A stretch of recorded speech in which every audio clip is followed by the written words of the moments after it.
Hello everyone, Daniel Kerr here. Micro editing motion sequence values on the ES2. Let's go. Okay, as many of you know, the Korg ESX has a way to set the value for each individual step of motion sequence all across every node or every trigger in a pattern. Okay, the ES2 or Electribe Sampler does not have that function, and that is a source of chagrin for some people. Okay, however, using a couple of tricks, which I learned from Steinberger, like literally in 2015 from the Korg forums, I have been able to get around that, and we're going to use that to set up an elastic audio template, and I'll show you how that works. Elastic audio similar to Octatrack, where you just drop any trimmed sample in a slot and it plays perfectly at any tempo and any pitch. Okay, so what we're going to do now is lay down a sequence. It's going to be a 1-bar sequence, I think. So let's go to length. Actually, let's change poly to mono because I don't like the poly. Where are you at? Length. There it is. Oh, 1 bar. Okay. Right. And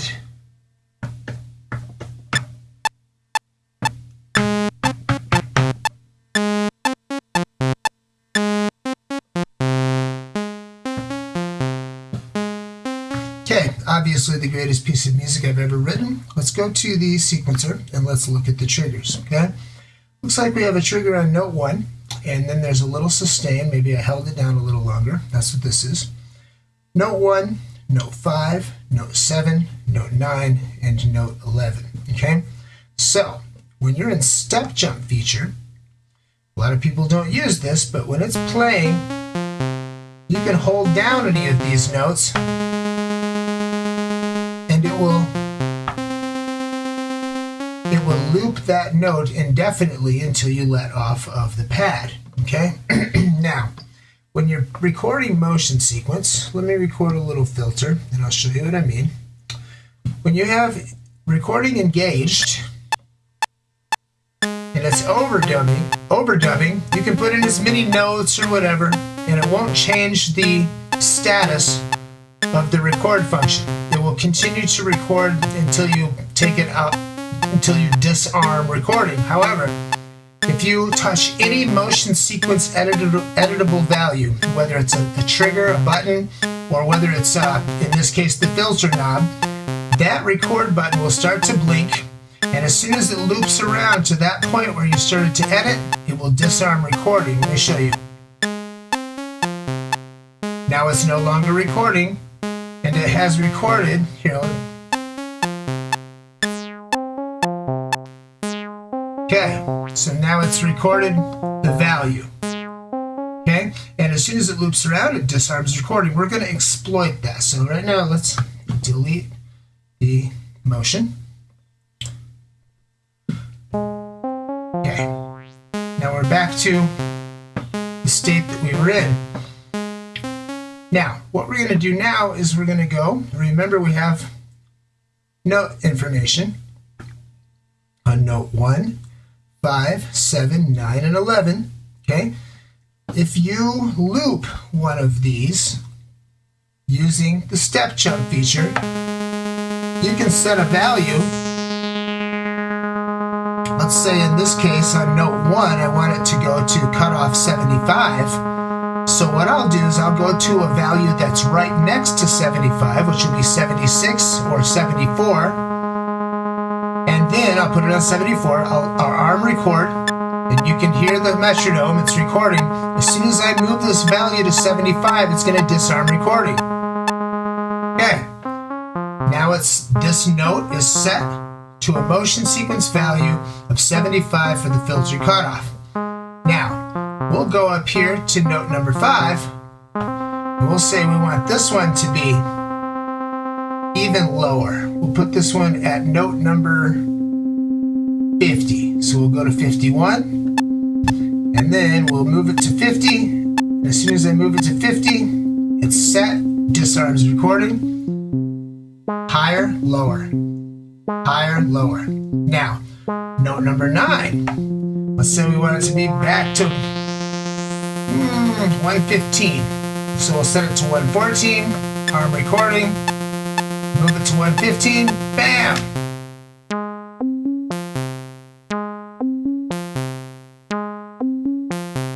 Now, let's demonstrate with a button. Okay, let's put a ring delay, because that's, oh, sorry, I bumped the camera. Ring delay is a very, very drastic change in sound, so let's listen. Okay, so let's say that on number 1, we want ring delay to engage. So we'll turn it off, get it into record mode, and turn it on. And then let's say in note number 3, which is just the sustain of what we had going on, turn it off. Okay. It's only arming when it comes around. Okay? Let's turn it back on 9 and off again on 11.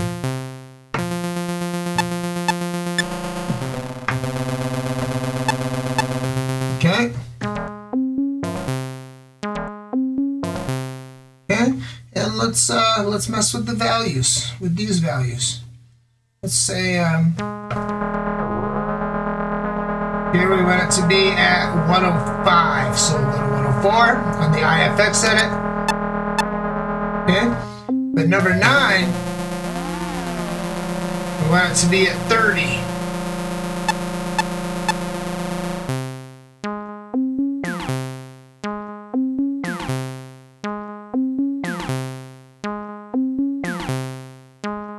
Okay, that brings us to how to set up the Elastic Audio template.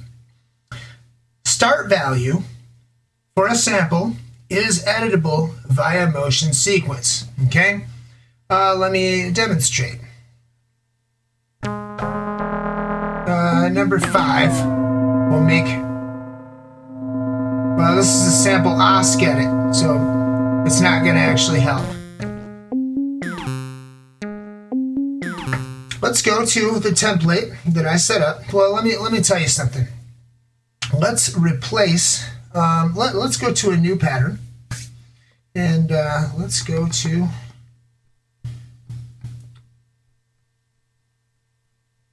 length. Let's turn that down to, actually no, we'll leave it at 4, because I have a drum pattern in here, or I have an art pattern in here that we can use.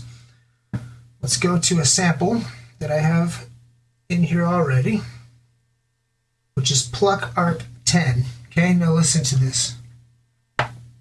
Excuse me.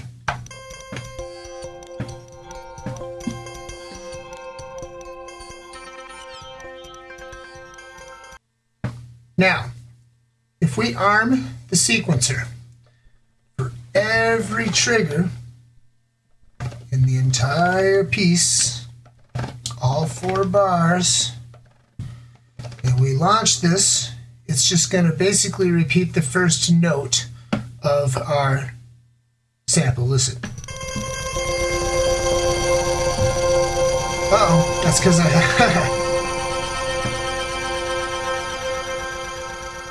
it's because it's in poly. Okay, now listen. Just the first note, okay? Now, if I were to use the step jump feature, okay, starting with pattern 1, and I played this first note, doesn't sound different than already, but I can use this knob here to set my sample start point. I would go to basically to 1%, get it recording, and set it to 0, okay? Then I'd use the, basically set it to 0, get it recording, and set the value to 1%. Okay. Next one, I'd get to set it to 1%, and then arm recording, set it to 3%. The next one, set it to 3%. Arm recording, set it to what is next, 4%. Okay, and so on. And what happens is, if I do that for every single note across the entire pattern, then no matter what happens at that moment, motion sequence will make sure that that sample plays at the corresponding spot. And it will cause the sample to play at any tempo and any pitch perfectly. As long as your sample is trimmed to the length that it's supposed to be, it will play perfectly. Now I've set up a template. Let me show you what I mean. Elastic 1. If I go to trigger, you'll see that I have one here, one here, one here, and one here. All of these, they don't have any samples on them right now, so you're not hearing anything. But all of these are preset with the sample start point to play perfectly if you drop trimmed samples in there. Now, this is in correspondence with the way that I usually work with the ES2, which is that all basses are here, all synths are here. This is kicks and snares, or drums, basically. I often have hi-hats here. These guys I use mostly miscellaneous vocal stabs or extra synths or something. Since the pluck sample we're using is a synth, let's go over to this one here, and let's load it. Okay? All right, now listen. You're going to adjust the length.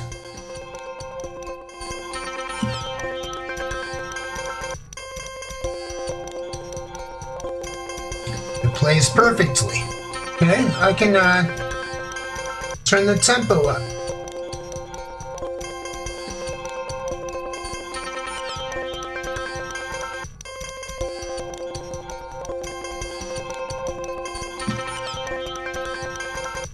Turn the tempo down.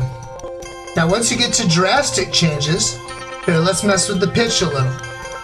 I'll show you what I mean. If you get to a drastic change, then it starts to mess itself up and you got to adjust the length of each step.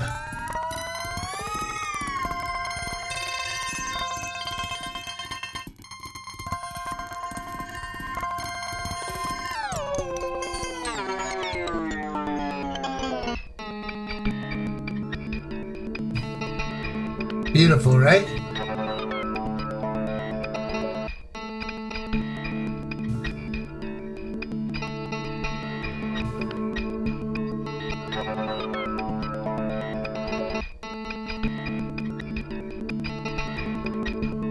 Okay.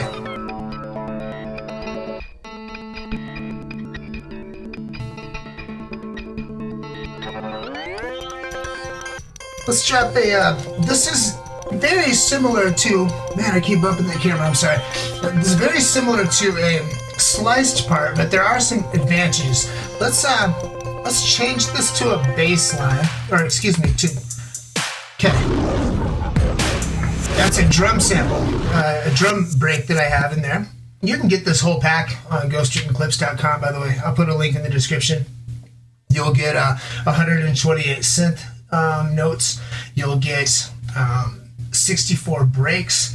You will get 2 pattern files, project files, including this template. You will get 2 stemmed projects, like 2 folders full of stems for like a trap, like a wave trap track, and like a side chill track. There's lots of stuff in there actually that I'm not even remembering, but yeah, you can go to the link in the description and grab this. Let's listen to this break. I had a good growl, sorry.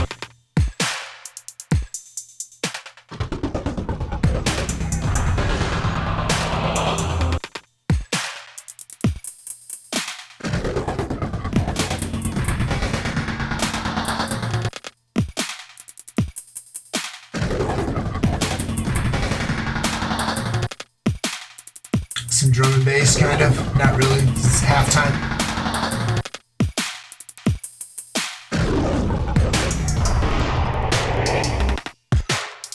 Now, here's an advantage over using a slice point. Watch this. Because the motion sequence editor, motion sequence recorder of the ES2 is so loose, it's not nearly as tight as on the ESX. as in there's a little drift, okay? Because of that, you can use, even though every note has a value for the sample start point, you can use that to get some crazy glitches. Watch.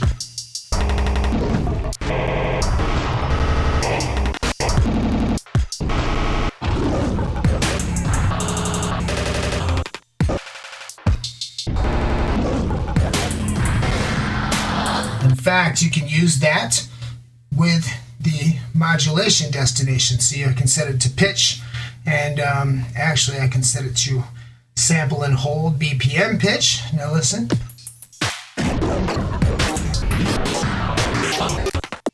Now we use the edit.